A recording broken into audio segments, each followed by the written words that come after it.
Walton Desir speak about help for poor people. She spoke about caring for poor people. She spoke about being serious about poor people. She talked about politicking. Mr. Speaker, I do not know if the members of the opposition that are sitting here now break out of a tomb last night and come here as they didn't know about this matter before, or that people were poor and just became poor. Mr. Speaker, I want to ask the members, and any one of them come after me, did you just break out of a tomb? Did you not know that people were poor all the time? Mr. Figueroa, the honorable member, spoke about cost of living. I'll get to you just now, sir. Let me deal with Mr. Desir's comments first. Did they just wake up to this new happening, this new beginning that people are poor and that persons are hungry? We found people poor when we came into government in 2020, licking crumbs off the floor, and we fixed that problem. We found people broken, downtrodden, beaten, without hope. When we came into the office in 2020, we had to fix that. So we don't need a Walton Desir, the honorable member, to come into this honorable house to lecture any one of us.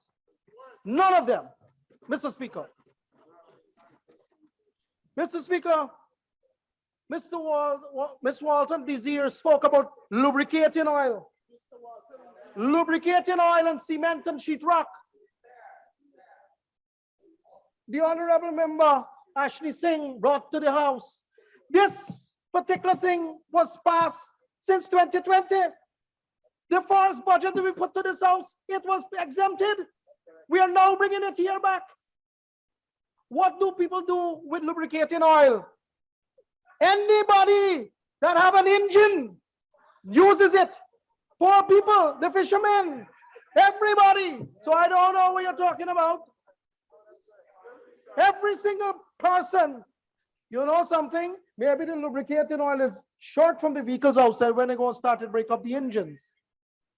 Maybe it will break up the engines. Nevertheless, I feel as a member of this house ashamed of those comments that were laid in this honorable house. Mr. Speaker, they talk about bread and butter issues. Bread and butter issues. Does any one of them on the other side, and I ask you, Mr. Speaker, know how bread is made or how butter is made? Well, I will tell you, I know. I made butter for 17 long years. I'll tell you how it's made. I made it for 17 long years. So I will tell you.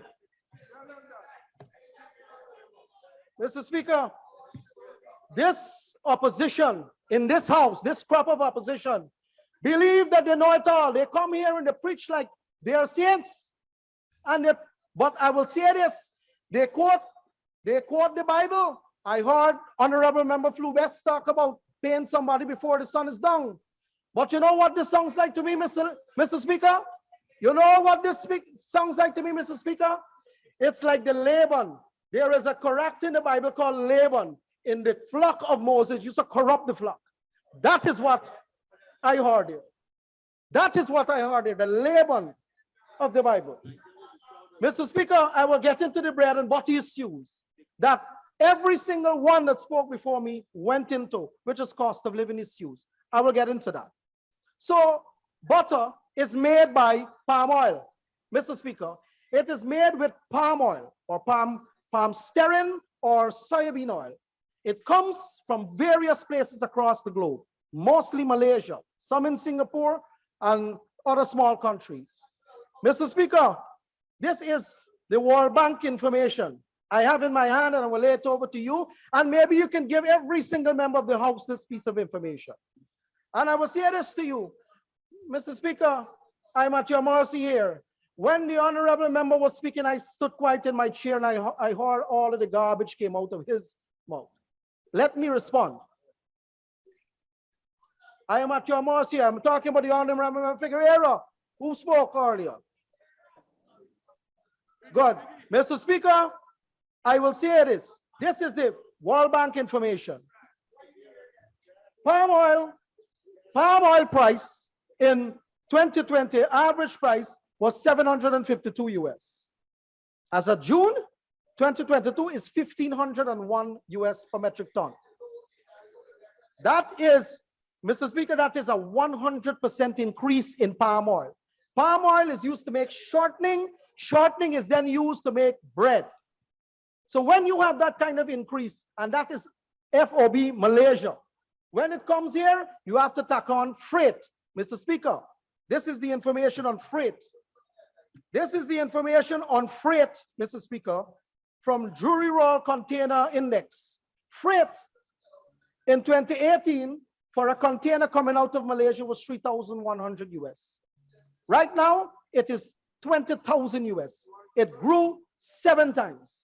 7 times. So you have the increase on the commodity, then you have another layer of costs, which is the freight, then it comes into country, and then it goes through processing. All of that our country have to bear.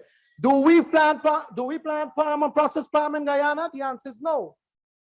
Do we do those things in Guyana? We are subject to a global phenomenon that we have never seen in 40 years. Mr. Speaker, Mr. Speaker, Mr. Speaker, I would like to point you, and I will lay this information over to you. The World Bank put out some information. The United States inflation has never seen such a high since 1981. 40 years now. It's at 9.1%. The entire Eurozone is 9.6% inflation. Guyana, annualized, is around 5%. Guyana annualized inflation rate is around 5%. The Caribbean region, if you take out Guyana, the entire Latin American country is 7.5% annualized. Everybody in the world is facing this inflation. And when they face the inflation in their country and they manufacture goods, and those goods are shipped, it's built-in inflation comes into our country and carries up the cost on the shelf. Let me tell you what we have done about that. They say, oh, we sit and we do nothing, we're the government. Let me tell you what we have done with tradable goods. We have adjusted the tax value for taxes purposes that you pay to GRA to pre-pandemic levels. We have put the rates back so that your tax, any importer, the tax liability goes down. That means their input cost goes down and they could sell for cheap on the shelf. Mr. Speaker, I want to point to you about crude. Crude prices have been going up. Mr. Speaker, I will give you the US Energy Agency report on crude. I will lay this over to you, and I ask, Mr. Speaker, that you share this with the rest of the House so that they can understand what is going on globally and what we are facing. It's something that we have not faced in 40 long years. Here we have crude is, in January of 2018, it was $69 per barrel. In June of 2022, it averaged out at $122 per barrel. It is a 76.8 increase in crude price. Just imagine what that does to you. Every transportation, every ship, every aircraft that moves goods, the price goes up simply because fuel price went up. But then when fuel end up, the byproducts of fuel like diesel and gas are used to power plants, for manufacturing plants, the price goes up too.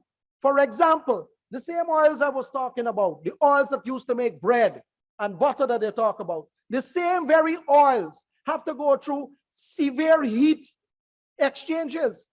Heat is burning fossil. Heat costs, heat exchanges. That is what made fractionation of oil, so you can make edible food. That price went up. Mr. Speaker, I want to touch a little, same document again, on gas, natural gas prices. Mr. Speaker, natural gas is measured in MMBTU, which is metric million British thermal unit, MMBTU. Natural gas went up. It went up by, I will tell you this, the information is in Europe, natural gas moved from in January on average of around $3.24 for MMBTU to about $34. It went up 956%. Natural gas is used to make fertilizer. It is an input into making fertilizer. Fertilizer is then sold to farmers so they can grow crops so that we all can have it on our kitchen table. Fertilizer costs went up. What do you think the production of farm produce is? It went up. Fertilizer, what have we done as a government? We have given relief to farmers, $1 billion in relief to farmers so that it can ease them. That is what we have done for fertilizer. Mr. Speaker, wheat. Wheat has gone up by 128%. And this wheat is coming from various parts of the world, Mr. Speaker. Various parts of the world. 128% wheat price went up by. Mr. Speaker, they talk about, oh, we are blaming COVID-19 and the war in Ukraine. But it is the problem. COVID-19 became a problem when ship and ports didn't have workers. It didn't have workers at the ports, so the ships were stranded, containers were not available, and it created an entire season up of the system globally. So you have a problem with freight. None of y'all wasn't speaking to the motion, so please hush. Mr. Speaker, none of them over there spoke to the motion. Y'all was all over the place. Allow me to do my thing. Hush. But honorable Minister, you can say none of the honorable members over there, Mr. Speaker. None of the honorable member over there was speaking to the motion, Mr. Speaker, so please hush. Are you telling me to hush? Mr. Speaker, the honorable members. Mr. Speaker, I want to explain the gravity of this situation. And then I will come to the context of Guyana. The reason I'm doing this is not just because of the honorable members in this house. I care not if they understand or they don't. I care for the people that are listening out there, that I believe that they're trying to mislead. They must understand. So I want to make this point. Nickel prices, Mr. Speaker, went up by double. In January, in 2019, nickel was about $13,914 per a metric ton. It has raised to $25,600. The reason that I am raising this particular problem is that the London metals market, the London Metals Exchange, stopped operation. They stopped operation because of the volatility and prices and what it was doing to the market. That is how bad it was in terms of volatility in markets with commodity price. This is a list I have here of 3 pages over maybe, I will say 60 different commodities. Every single one of them have been suffering from massive amount of price volatility in an upward trend. And this is what's causing problems globally. Guyana is not immune to this. Guyana is not immune. We live in a global context. Most of the tradable goods that comes into Guyana come via ship. And the transportation sector, it affects us because freight rate went up. It is a global thing. Guyana is not isolated. We don't have our own shipping line. We don't have our own shipping line here, Mr. Speaker. The honorable members in the House believe that we can just sit down and wave a magic wand. We don't do that, but we systematically go through the problems and find the solution. That is why we're giving, that is why we are helping the farmers. That is why we are helping the fisher folks. That is why we are giving back the school grant to the children. That is why we are creating 10 to 15,000 part-time jobs so that we can put money back in people's hands.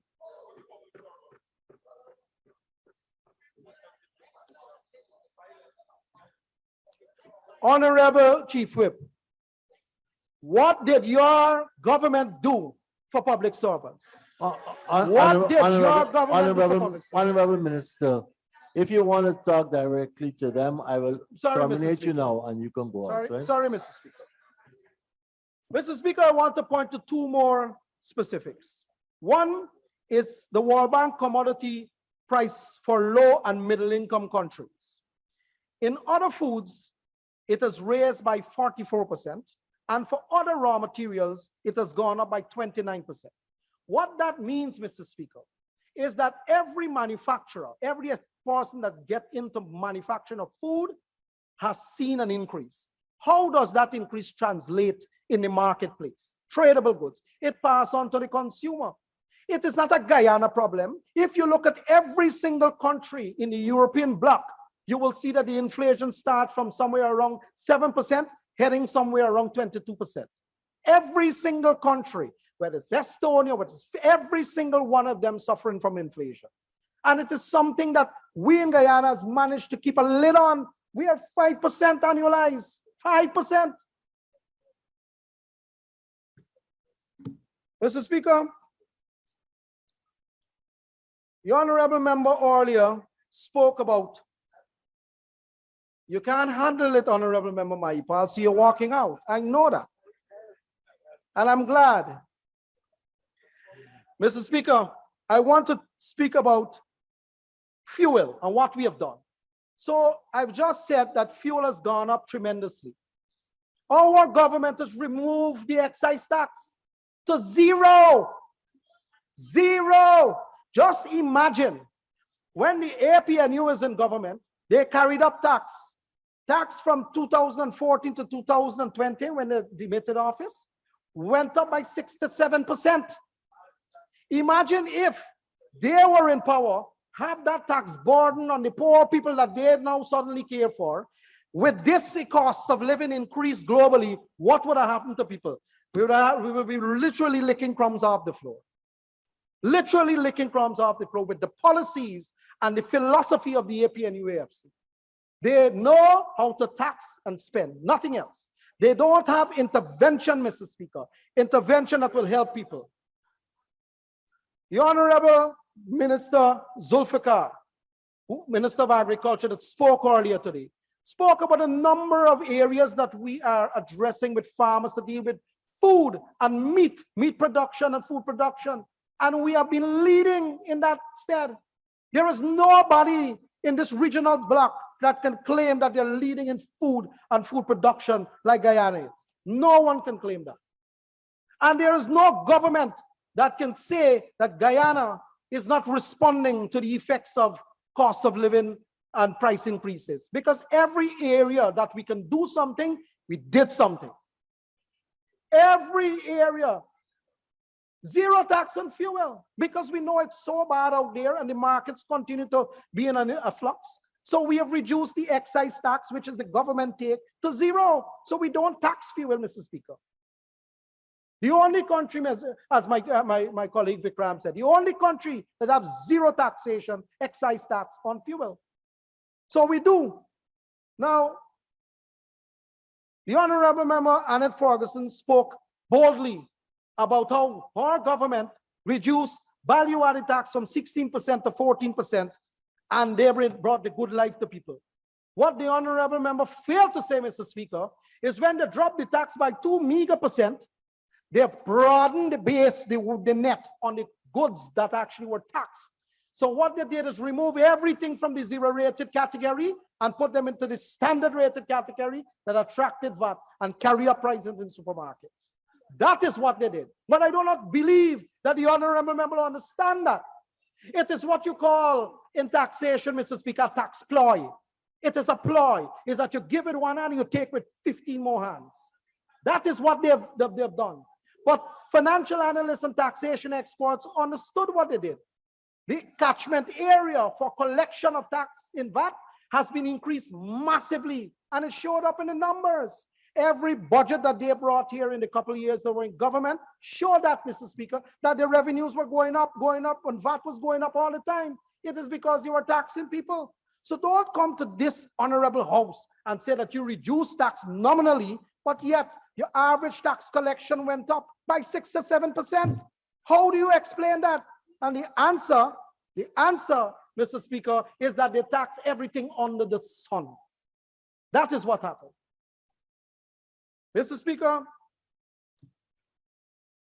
I want to raise the issue. I want to tell you time is running out fast, so you need to now the make last the one. connection. The last one, Mr. Speaker.